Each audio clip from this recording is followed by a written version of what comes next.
आज आपण पावभाजी बनवणार आहोत. मऊसूत पाव आणि क्रीमी पावभाजी खायला इतकी छान लागते ना, की पावभाजी म्हटलं तरी तोंडाला असं पाणी येतं. तर आज सोप्या पद्धतीने पावभाजी कशी बनवायची ते सांगणार आहे, तर व्हिडिओ शेवटपर्यंत नक्की बघा. नमस्कार, नागपुरियन फूड या माझ्या चॅनलवर आपलं सर्वांचं स्वागत आहे. पावभाजी बनवायला सुरुवात करूया. मी इथे कुकर घेतलेला आहे आणि भाज्या कट करून घेतलेल्या आहे. कोबी घेतलेली आहे. गाजरचे मोठे काप करून घेतलेले आहे ते घालूया. बटाट्याचे वरचे साल काढून काप करून घेतलेले आहे. मटर घालूया. पूर्ण भाज्या शिजेल इतकं पाणी घालून 3 ते 4 शिट्या होऊ द्यायच्या आहे. भाज्या शिजून तयार झालेल्या आहे. त्याला छान मॅश करून घेऊया.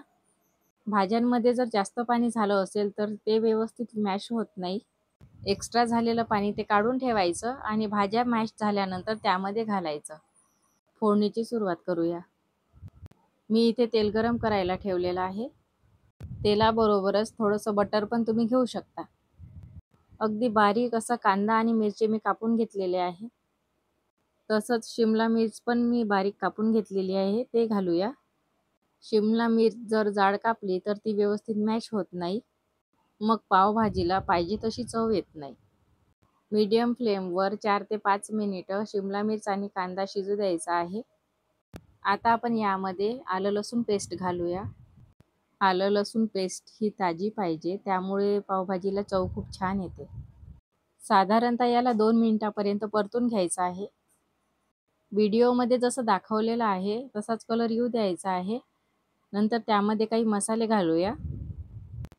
1 चमचा धने पावडर, अर्धा चमचा हळद, 1 चमचा कसुरी लाल तिखट, 1 चमचा तिखट. अर्धा मिनिटापर्यंत हे मसाले शिजू द्यायचे आहे. एकसारखं हे मसाले परतत राहायचं, करपायला नको. मसाला जर करपला तर सगळ्या भाजीची चव बिघडेल. अगदी बारीक असे टोमॅटो कापून घेतलेले आहे. टोमॅटो जेवढे बारीक कापता येईल तेवढे बारीक कापून घ्यायचे आहे. टोमॅटोची प्युरी बनवायची नाही. परतून घेऊया.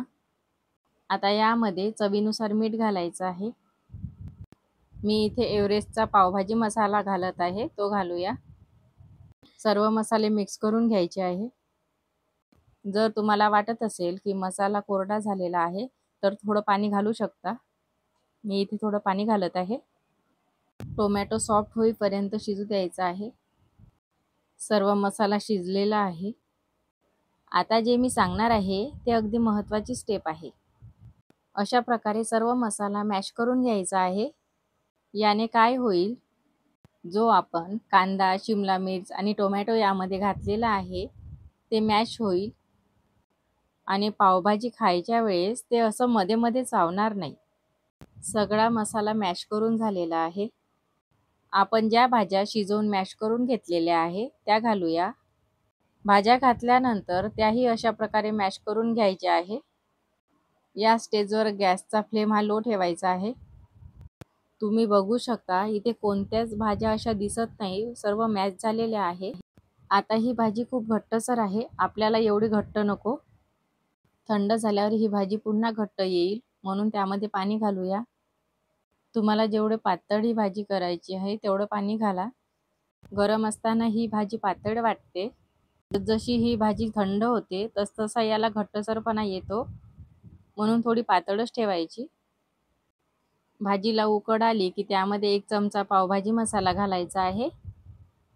बटर घालायचं आहे. बटरचं असं काही ठरलं प्रमाण नाही, तुम्ही कमी जास्त करू शकता. साधारणतः 1 मिनिटापर्यंत उकळू द्यायचं, नंतर गॅस बंद करायचा. भाजी तयार झालेली आहे. आता सध्या ती पातळ आहे, थंड झाली की त्याला दाटसरपणा येतो. व्हिडिओ आवडला असेल तर लाईक करा, शेअर करा आणि सबस्क्राईब करा. आणि हो, माझ्या या पद्धतीने एकदा बनवून तर बघा. व्हिडिओ शेवटपर्यंत बघण्यासाठी धन्यवाद.